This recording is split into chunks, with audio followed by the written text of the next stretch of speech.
কই গো শীতের মা, তোরা কি বানালি দে, চাউ দে থরে দে।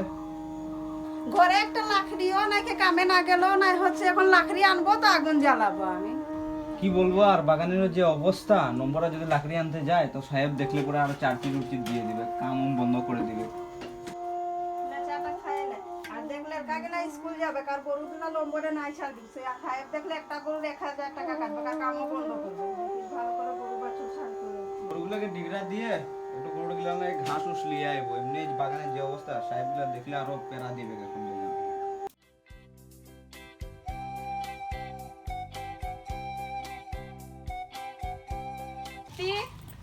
চিত্তি করে তাড়াতাড়ি আয়, দেরি হচ্ছে। মা আমার গো 10 টাকা দে, আজকে ক্লাসের পরে গ্রুপ মিটিং আছে। এলে মা মাগো খাতাটা কয়, আমাকে স্কুল যেতে হবে। ঘুমাই থাক, উঠিস না, আধা বেলা ঘুমাই থাক। স্কুল যাবি কখন? উঠ রে উঠ, মুখ হাত ধুয়ে যা, স্কুল যাবি যা।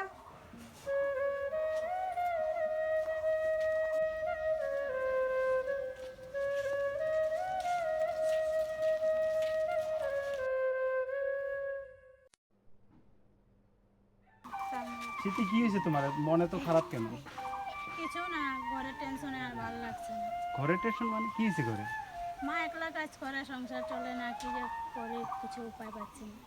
তুমি তো এক কাজ করতে পারো, তোমার এলাকার বাচ্চাগুলো আছে না, তারা টিউশনি পড়াও, বাসায় কাজ। ভালো থাকে তবে আমি আসি। আচ্ছা ঠিক আছে।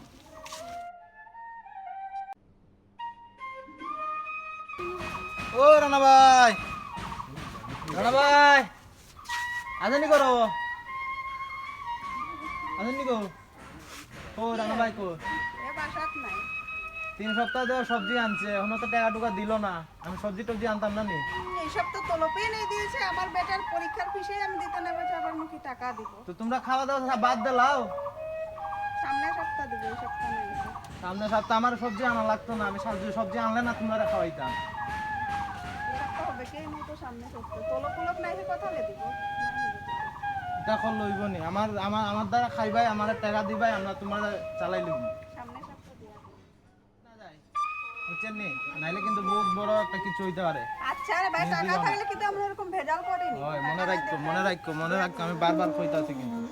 বন্ধু মনে হয় সব কিছু ছাড়ে দিয়ে আমাকে চাকরি খুঁজতে হবে রে। মায়ের একলা কাজে পরিবারটা পোষাচ্ছে না রে। কেন রে, পড়ালেখা ছাড়ে দিবি নাকি? তুই তো একটা ভালো স্টুডেন্ট। কি করব বল, মায়ের যে কত কষ্ট করে এটা আমি বুঝি। মধ্যবিত্ত পরিবারে জন্ম নেওয়া বন্ধু, বেজান টাকা হবে। তুইও কর আর চাকরির পাশাপাশি পড়ালেখাও কর, বুঝছিস? পড়ালেখাটা ছাড়িস না, ঠিক আছে? আচ্ছা বন্ধু, ঠিক আছে, দেখি কি করা যায়।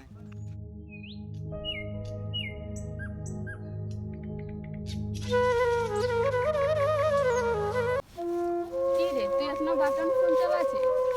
ওরে আমাদের তো সামর্থ্য নাই টাচ ফোন কিনার। আমাদের বাগানে জন্ম নেওয়াটাই পাপ হয়েছে রে। আমাদের বাগানের মানুষের এত কষ্ট। ইন্টার পাসের এখন কোনো মূল্য নাই, কোনো মতো ডিগ্রিটা কমপ্লিট কর।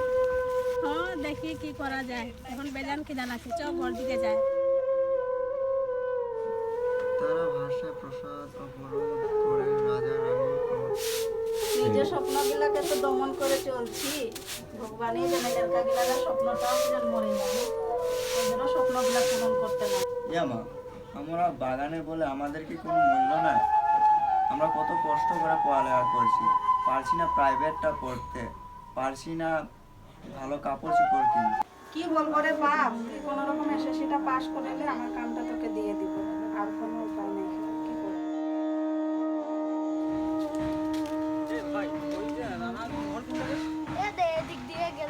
এদিকে পাইমনি বাসায়, এটা রানার বাড়ি।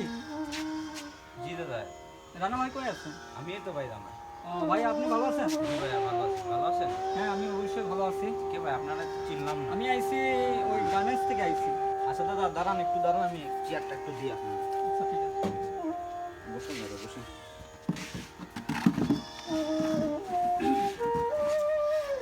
দাদা কি জানি বলতেছিলেন, বলেন। আমাদের তো গার্মেন্টসে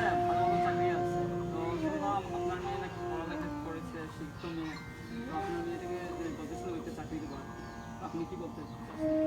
দাদা এটা কি ধরনের চাকরি?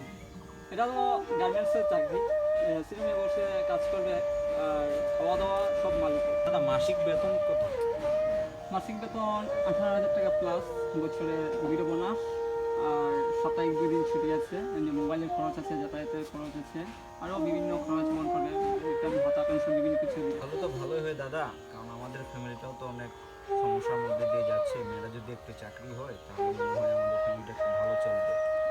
দাদা চাকরি তো দেওয়া যায়, কিন্তু কিছু জামানত লাগে।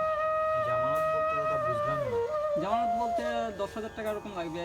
তো আপনি মনে করেন যে আপনার মেয়ে চাকরি করছে, যখন চাকরি ছাড়ে দেবে তখন ওই 10,000 টাকা আবার পুনরায় পাবে ওই টাকাটা। আচ্ছা দাদা, তাহলে আমাকে একটু সময় দেন, আমি আমার মেয়ের সাথে একটু কথাবার্তা বলি, তারপরে আমি আপনাকে জানাই বিষয়টা। আচ্ছা ঠিক আছে, তাহলে আপনি আপনার মেয়ের সাথে কথা বলবেন, ঠিক আছে? কথা বলে আমাকে জানাবেন, আমি আপনাকে আমার একটা নাম্বার দিচ্ছি, আপনি এই নাম্বারে ফোন করবেন, ঠিক আছে? আর ভালো থাকবেন। আচ্ছা দাদা, আমি গেলাম। আচ্ছা।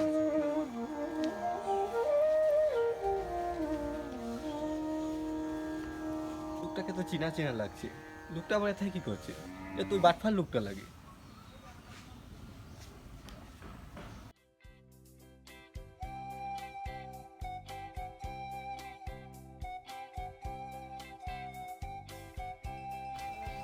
আরে রানা ভাই, কি হয়েছে ভাই? ভাই মাথায় হাত দিয়ে বসে আছিস? আর বলিস না রে ভাই, ওই আমার মেয়েটার লাগে একটু চাকরি ব্যবস্থা করার লাগে একটু টাকার টেনশনে আছে। চাকরি বলতে কি চাকরি? ওই একটা গার্মেন্টস একটা লোক আসেছিল, একটা চাকরি। এই যে এখন যে লোকটা গেলে লোকটা? হ্যাঁ ভাই। আরে ভাই, এই লোকের ফান্ডে পড়িস না ভাই। এই লোকটা তো বাটফার ভাই। মানুষের কাছে চাকরির নাম করে ভাই 10,000 টাকা করে নেই। কি বলছিস ভাই? আরে ভাই, এই লোকটা তো 3 দিন জেল থেকে বার হইলো ভাই। এই লোকের ফান্ডে পড়িস না ভাই। কি বলছিস ভাই? আমি তো ভাবতেছিলাম যে আমাদের ক্ষেতগুলো বন্ধক দিয়ে দিব। আরে নাই ভাই, এরকম লোকের পাল্লায় পড়িস না ভাই। আরে ভাই, খেতুল বন্ধক দেওয়ার দরকার নাই। এরকম মানুষ হলে ভাই বাটফার। যে বাগানের মানুষ, সরল সরল মানুষকে ভাই এভাবে মানে হাতে করে ভাই এভাবে টাকা হাতে নেই। প্রায় ওই যে ওই ঘরের একটা মেয়েকে এইভাবে করে টাকা ভাই হাতে নিয়েছে। তুই ভালো হয়েছে ভাই, এইসব ধান্দায় থাকিস না, ঠিক আছে? ভালোভাবে মেয়ের খেয়াল রাখ আর দেখ যে কি করা যাচ্ছে। করিস না ভাই, ভগবান যা করে ভালোর জন্যই করে। আর ওই লোকটা যদি আরেকবার আসে, ঠিক আছে, আমাকে খবর দিবি ভাই, মারে ওকে ঠিক করে দিব, ঠিক আছে? আর ভাই কিছু মনে করিস না, ভালোভাবে থাকিস, ঠিক আছে? যাচ্ছি আমি, হ্যাঁ? আচ্ছা ভাই। মা, আমি যদি কয়েকটা বাচ্চাকে প্রাইভেট পড়াতাম তাহলে তো ভালো হতো, আমাদের সংসারটা একটু ভালো চলতো। তুই যদি বাইরে সময় দিস তো ঘরের কামগুলা কে করবে? আমি একলা একলা অত কাম সামাল দিতে নাই পারবো। আমি বাগানের কাম করব, ঘরে আসে আবার কাম করব, আমার দ্বারা নাই হবে, এটা নাই।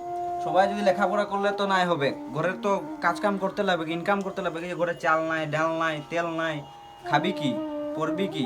তোরাকে শুধু পড়াতে পড়াতে পড়াতে তো আমার জীবনটা শেষ হয়ে যাবে। দীপককে আর নাই পড়াতে লাগবে, ওই সামনে এসএসসিটা দিয়ে দিলে ওকে বাগানের কামটা দিয়ে দিবি।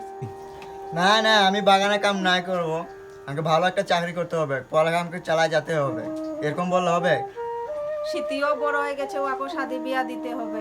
তাই কোথায় পাবে অত টাকা পয়সা? পড়াবিস না, ওরাকে শাদি বিয়া দিবিস, না তোর ভবিষ্যৎ করে দিবিস। কামটা ওকে দিয়ে দিবি আর সামনে বছর দিকে শীতের শাদিটা লাগাই। এ সিদ্ধি, তোর একটা গুড নিউজ, এই যে তুই স্কলারশিপ পাইছিস। সত্যি? হ্যাঁ সত্যি।